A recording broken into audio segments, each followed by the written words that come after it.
City news वसा जनसेवेचा। काय ते अवैध धंदे, काय ते हप्तेखोरी आणि पोलिसांची नाममात्र कारवाई, सगळं काही अलबेलं होतं।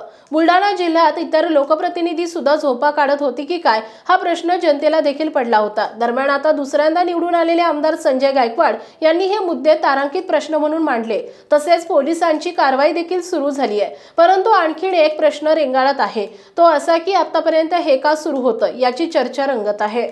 आमदार गायकवाड यांनी नागपूर येथील हिवाळी अधिवेशनात उपस्थित केलेल्या लक्षवेधी प्रश्नांमुळे खाकी वर्दीत हुडहुडी भरली आहे। जिल्ह्यामध्ये अनेक जातीय दंगली, गोमातेची तस्करी करून कत्तल, अवैध गुटखा, सर्रास अवैध धंदे, हेल्मेट सक्ती, अल्पवयीन मुली बेपत्ता यांसह विविध अनुचित प्रकार जिल्हा पोलीस अधीक्षकांच्या दुर्लक्षामुळे होत असल्याचा आरोप आमदार संजय गायकवाड यांनी उपस्थित करून खाकीला चांगलाच घाम फोडलाय।